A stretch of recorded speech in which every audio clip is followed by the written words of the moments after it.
speed, work, etc. Right. On the other hand, some of the physical quantities have magnitude,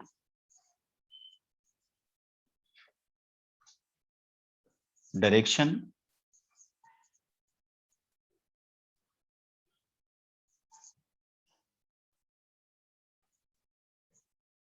follow the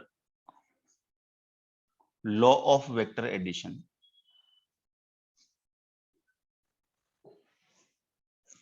इतना ही काफी नहीं है कि उसमें मैग्नीट्यूड है, डायरेक्शन है तो वो वेक्टर क्वांटिटी है। उसको एक रूल होते हैं जो अपन आगे पढ़ेंगे इसी चैप्टर में, they should follow the law of vector addition to.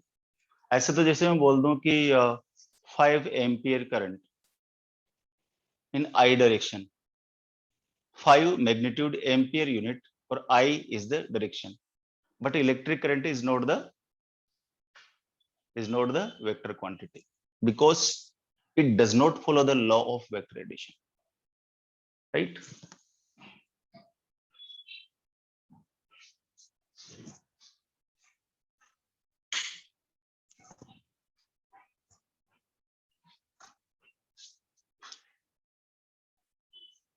Noted? ठीक है ना बेटा? तो स्केलर में क्या होगा, केवल मैग्नीट्यूड होगा, जबकि वेक्टर क्वांटिटीज में मैग्नीट्यूड भी होना चाहिए, डायरेक्शन भी होना चाहिए, और साथ ही साथ वो लॉ ऑफ वेक्टर एडिशन को भी फॉलो करना चाहिए। लॉ ऑफ वेक्टर एडिशन में अपन ट्रायंगल लॉ ऑफ वेक्टर पढ़ेंगे, पैरेललोग्राम लॉ ऑफ वेक्टर पढ़ेंगे, एडिशन ऑफ वेक्टर्स पढ़ेंगे, वो सब भी इनको फॉलो करना चाहिए, तब वो स्केलर वेक्टर क्वांटिटी की अदरवाइज नहीं होगी। एक और तरह की क्वांटिटी होती है tensors,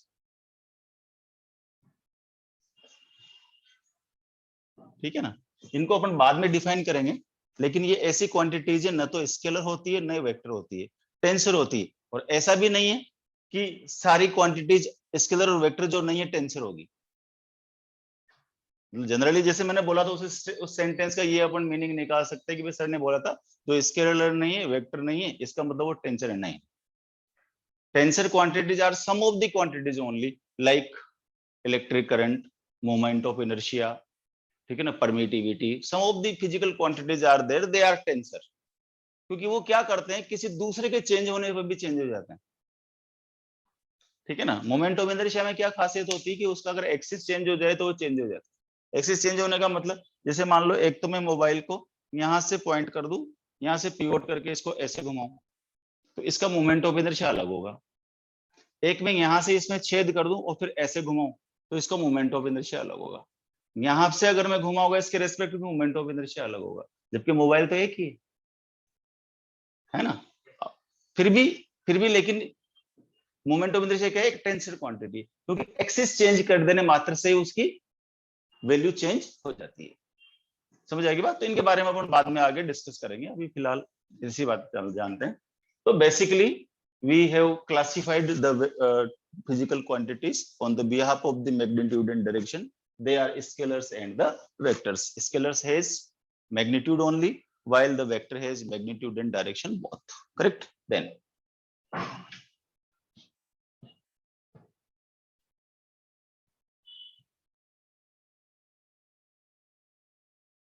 students online can ask anything if you have any problem. देखो, फिर आता है हमारे पास टाइप्स ऑफ वेक्टर्स।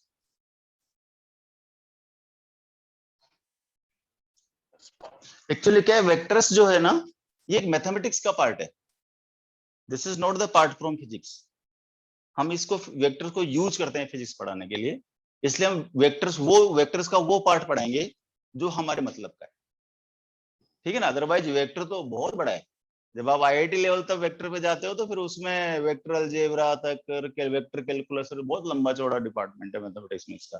लेकिन हमारे फिजिक्स में जेई तक और नीट तक जितना रिक्वायरमेंट है वेक्टर, हम वो सीखेंगे बस। हमारी फुलफिल रिक्वायरमेंट जितनी हो सकेगी उतनी करेंगे। टाइप्स ऑफ वेक्टर्स में the very first vector is equal vector. Equal vectors,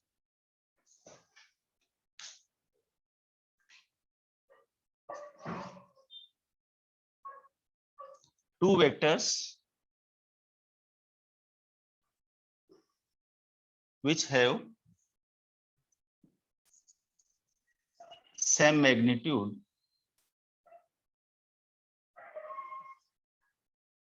and same direction.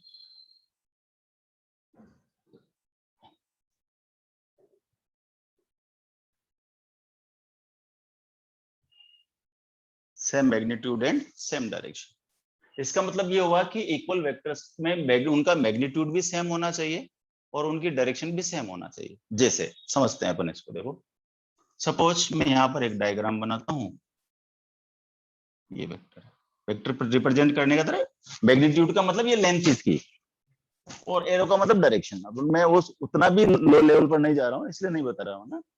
तो अब देखो यहाँ पर इन दोनों का लेंथ सेम है, दोनों का डायरेक्शन सेम है। अगर इसका नाम वेक्टर ए है और इसका नाम वेक्टर बी है तो हम क्या बोल सकते हैं कि vector A is equal to vector B. Correct.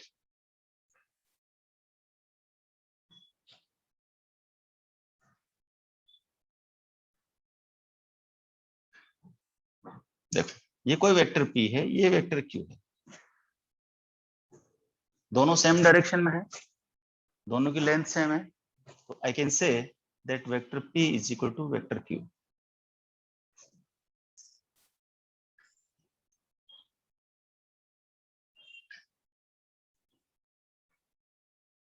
If two vectors are in same direction, they are also parallel. नहीं, क्योंकि पैरेलल लाइन क्या है? पैरेलल लाइंस जिनके बीच का परपेंडिकुलर डिस्टेंस हमेशा इक्वल होता है and the angle between them is zero. तो if I draw two vectors such that the angle between them zero, it means they are parallel to.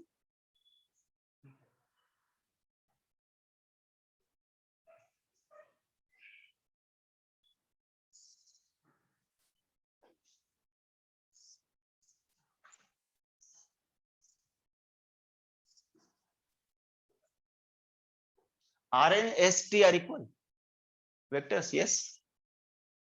इसका मतलब इन दोनों का लेंथ सेम है, दोनों का डायरेक्शन सेम है, इसका मतलब S और T इक्वल है। No better where I drawing that, कहीं भी बनाऊं मैं। तो अगर मुझे कोई एक वेक्टर का पैरेलल कोई दूसरा वेक्टर बनाना है, उसका इक्वल वेक्टर बनाना है, तो मैं उसको कहीं भी बना सकता हूं। कंडीशन क्या होगी कि whether they should lie in the same direction, whether they should be parallel, whether they should be parallel, they have same magnitude same direction, that's it. Clear? तो क्या मैं ये भी बोल सकता हूं कि two vectors are said to be equal, said to be equal if they have same magnitude, they have same direction, they should lie in same direction, they should lie in same line। बोल सकता हूं ना? Clear होगी बात? चलो एक दो example बना लो बस।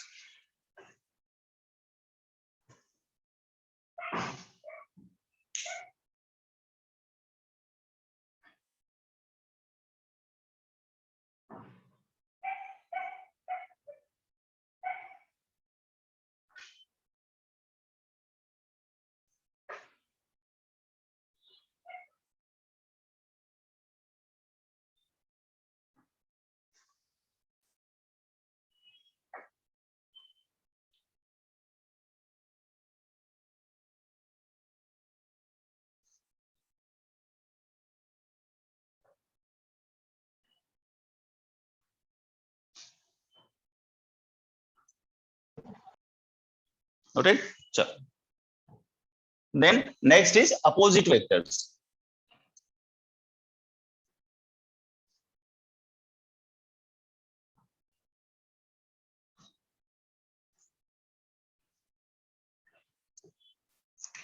opposite vectors,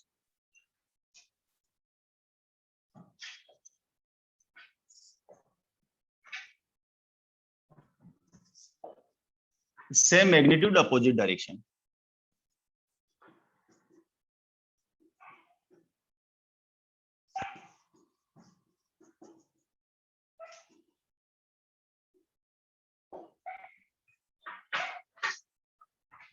सेम मैग्नीट्यूड होना चाहिए बट डायरेक्शन अपोजिट होना चाहिए।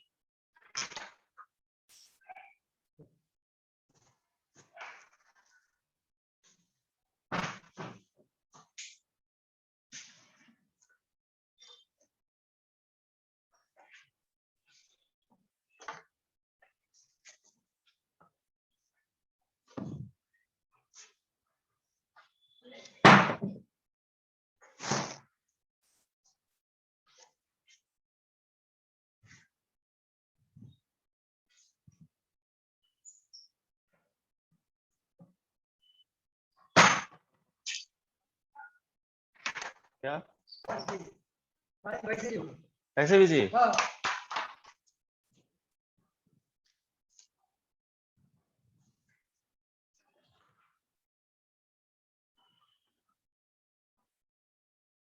देखो, suppose vector A, vector B, they are opposite, right? They should have same magnitude, but the direction is opposite.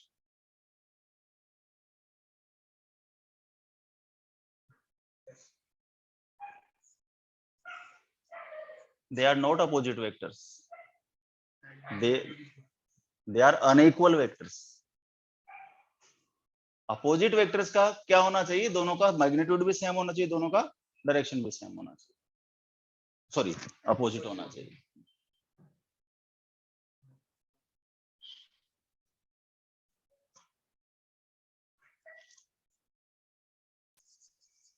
Zero और null vector,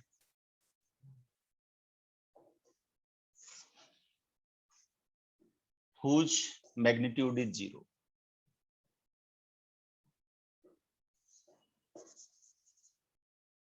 Direction indefinite.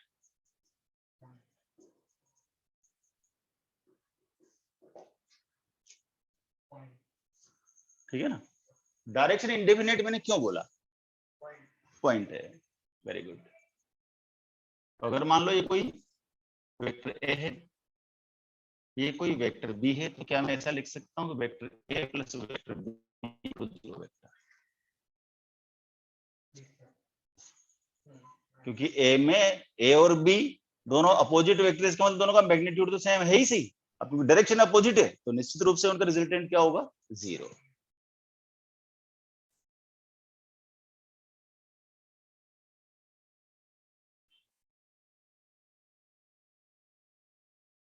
Right बेटा? तो these are three basic vectors.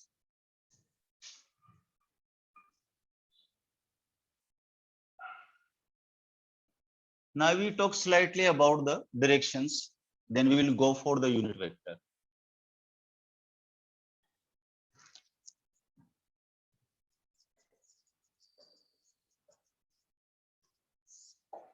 Directions, बड़ा confusing point है direction. There are, किसी से भी पूछो वो अलग अलग डायरेक्शन बताएगा। मैं किसी से पूछूंगा भी how many directions are there, वो बोलेगा 4, which are east west north south.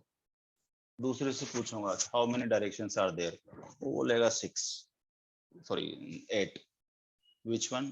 East west north south, north east north west, south east south west. फिर तीसरे पूछूंगा how many directions are there, वो बोलेगा 10 direction, which are they? East west north south, north east north west, south east south waste, upward downward, 10 directions. But in case of the physics, only 3 directions are there. Excellent. आप लोगों ने शायद मेरा कभी lecture attend किया होगा ये ना? हाँ, वीक में एक लेक्चर मेरा हुआ था, है ना? Only 3 directions are there to explain each and every phenomena of the physics. What they are? X direction, Y direction, and Z direction. Correct? X and Y are in plane. This is also plane. This is also plane. So 3 directions are there and 3 planes are there. 3 directions are there and 3 planes are there. देखो समझते हैं इसको, समझने की चीज है, क्योंकि सारा फिजिक्स में क्या है, डायरेक्शन का बड़ा खेल है। हाँ, डायरेक्शन को बहुत ध्यान से सीखना है हमको। Sir, I am not able to see you. Generally, directions are made in books like this: X, Y, Z, O. जो हमारा कोऑर्डिनेट एक्सिस होता है। X को हम आई कैप यूनिट वेक्टर होता है, जो भी आगे पढ़ेंगे उससे रिप्रेजेंट करते हैं, J cap and K cap. But this is not the actual scenario, because Z axis is lying in the plane of the X and Y, जबकि Z तो X Y के प्लेन में नहीं है, हो ही नहीं सकता ना। जैसे मान लो मैं इस रूम की लेंथ को X एक्सिस अज्यूम कर लूं, इस विड्थ को मैं इसको Y एक्सिस अज्यूम कर लूं, और इस हाइट को मैं Z एक्सिस अज्यूम कर लूं, तो इसका मतलब ये X एक्सिस, ये Y एक्सिस, ये Z axis. The plane in which you people are sitting is the XY plane. इसका मतलब ये हुआ कि हमने इसको उठा करके ऐसे डाल दिया, तो पॉसिबल नहीं, नहीं है ना।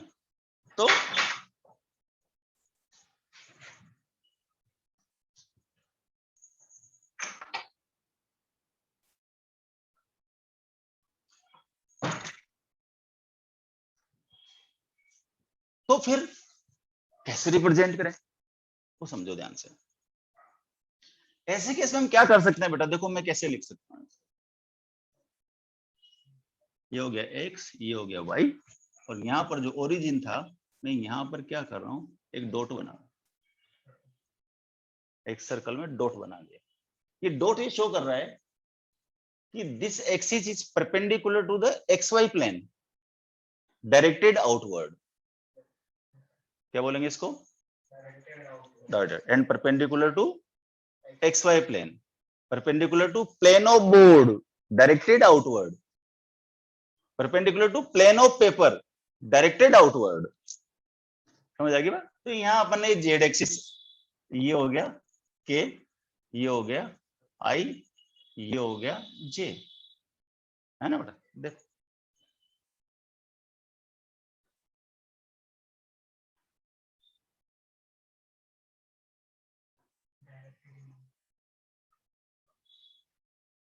इसको क्या लिखेंगे अपन, minus k, perpendicular to the plane of the board और द पेपर और the x y plane directed inward. क्या मैं इसको आई कैप लिखूंगा माइनस में, और इसको क्या लिखूंगा, माइनस जे के। समझ आ गई बात। तो ये जो जेड एक्सिस है इसको अपन प्लेन के परपेंडिकुलर रिप्रेजेंट करेंगे, या तो डॉट से, डॉट बताएगा directed outward perpendicular to plane, और क्रॉस बताएगा perpendicular to plane directed inward. Clear होगी बात।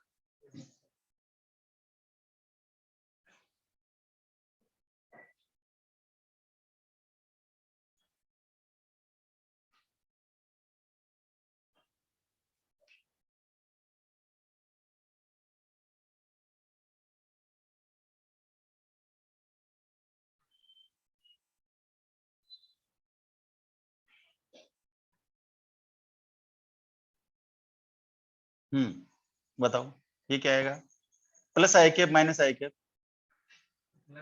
Plus i cap. ये क्या आएगा, वेरी गुड। ये क्या आएगा, प्लस और माइनस, वेरी गुड। सीख गए परफेक्टली।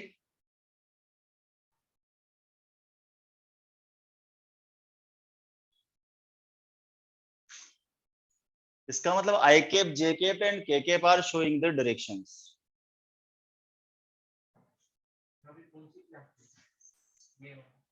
इसमें भी तुम्हारे लेवल के बच्चे, हाँ।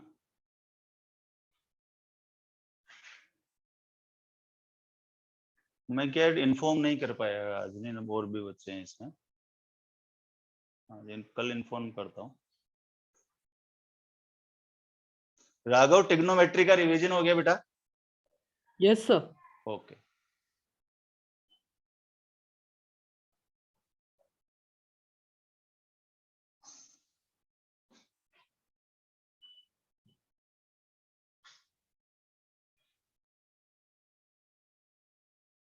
देखो अब यूनिट वेक्टर,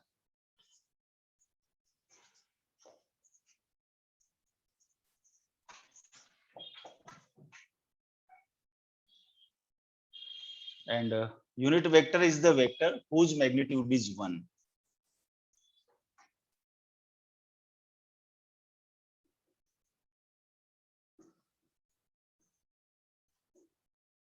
यूनिट वेक्टर क्या होगा, जिसका मैग्नीट्यूड कितना होना चाहिए, 1।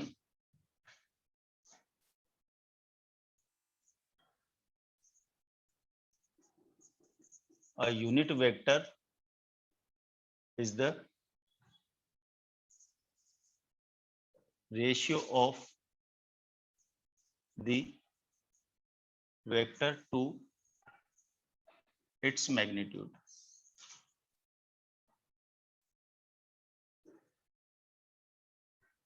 Or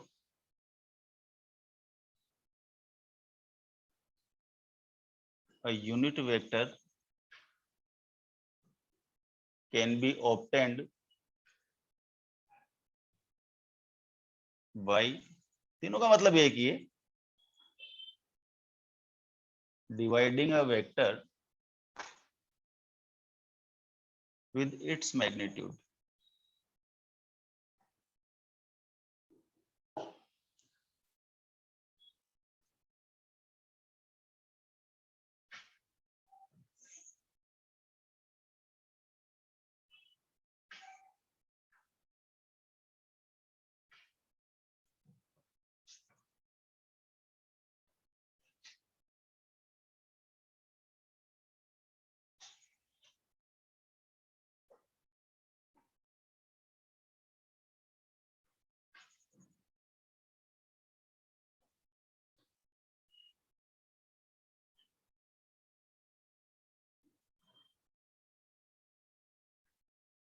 इसका मतलब अगर किसी वेक्टर को उसके मैग्नीट्यूड से अपन डिवाइड कर देंगे तो क्या आ जाएगा, यूनिट वेक्टर आ जाएगा। और यूनिट वेक्टर को अपन कैप लगा करके रिप्रेजेंट करते हैं। तो अगर ए कोई वेक्टर है तो A cap is equal to vector A divided by its magnitude, ये यूनिट वेक्टर।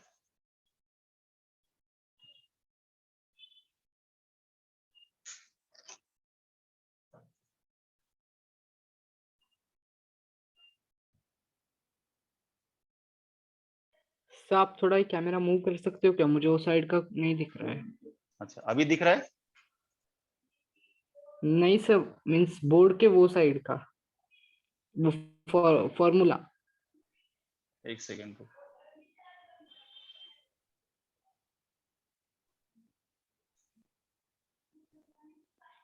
अब देख, यस सर। सर वो वेक्टर के नीचे क्या है? Unit vector is equal to vector by. अब magnitude of vector. Okay sir. Noted बेटा? okay.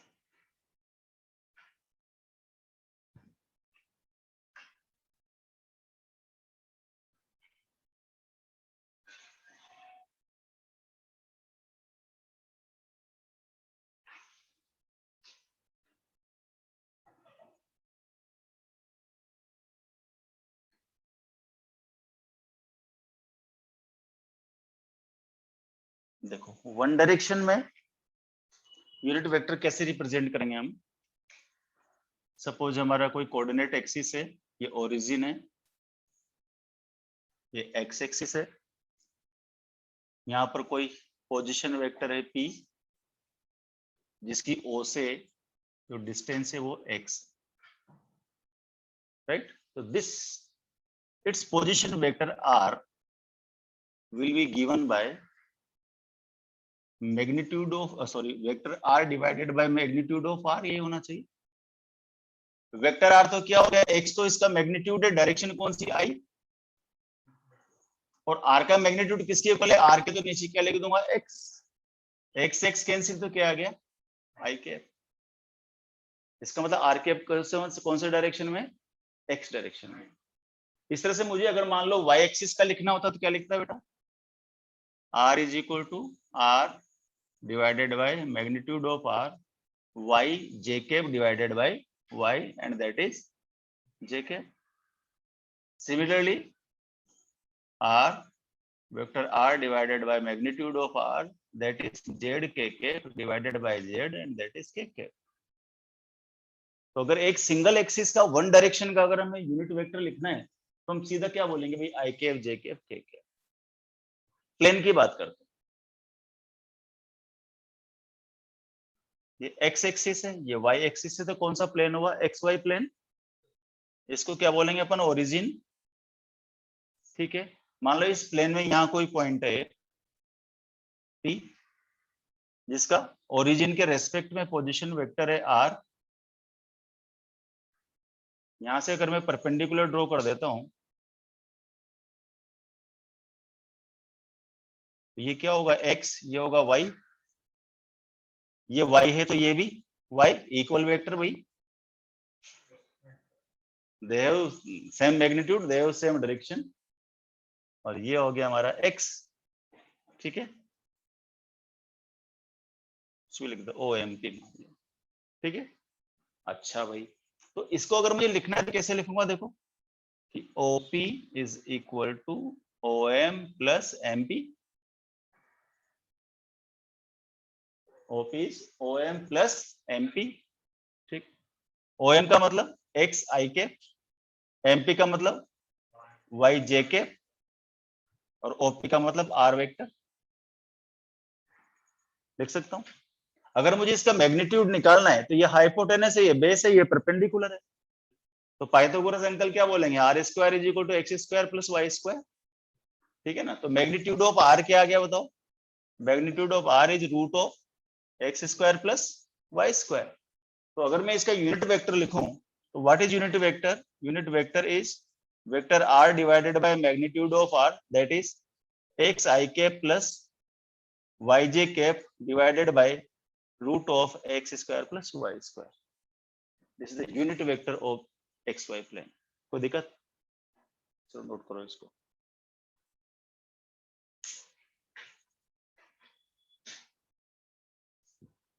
Is it raining?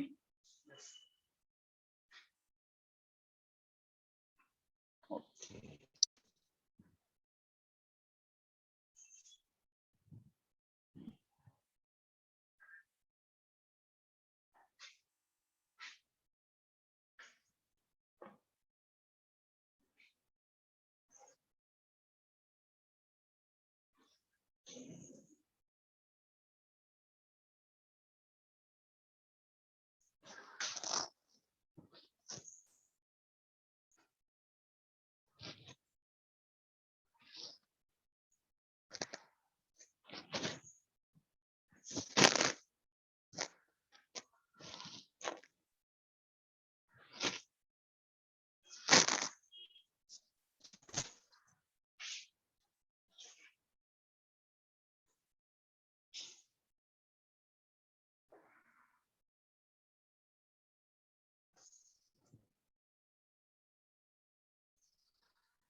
हो गया बेटा।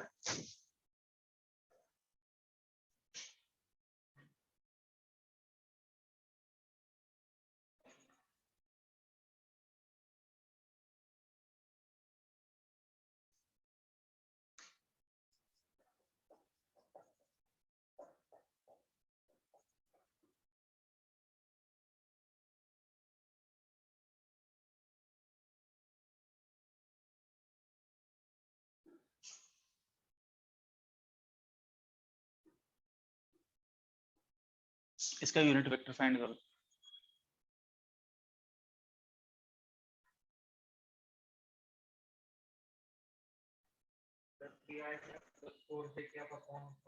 Five, correct. यानी कि vector A is equal to magnitude of vector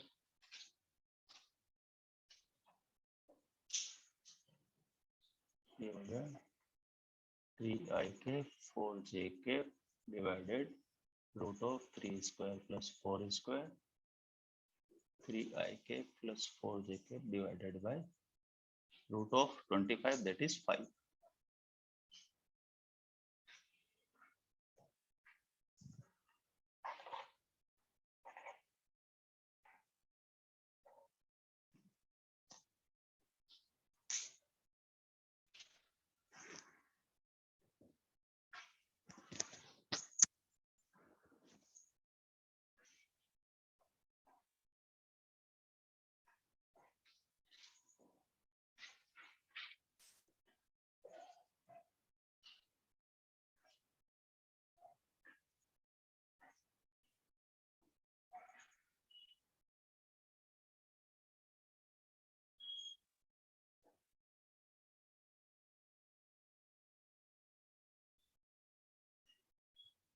ये कौन सा प्लेन है? वाई जेड प्लेन, क्योंकि जे वाई को बता रहा है, ये जेड को बता रहा है। चलो इसका नोट वेक्टर होते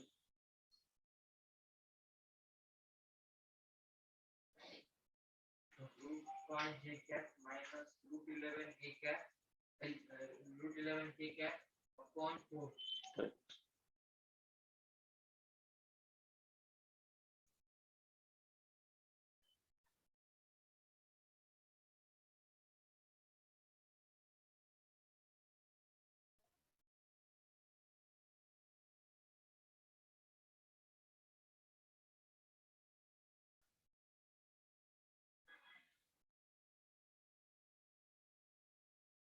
ठीक है ना, ये इसलिए मैंने क्वेश्चन दिया है कि बच्चे यहाँ पर मिस्टेक करते हैं। यहाँ माइनस होता है तो यहाँ माइनस कर देते हैं, वो नहीं करना है, हम मैग्नीट्यूड ले रहे हैं।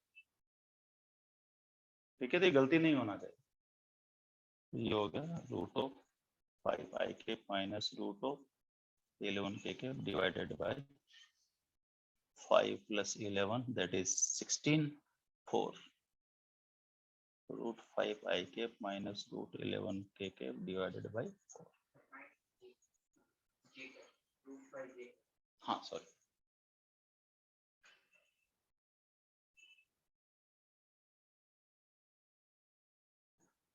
समझ आई बात? पक्का?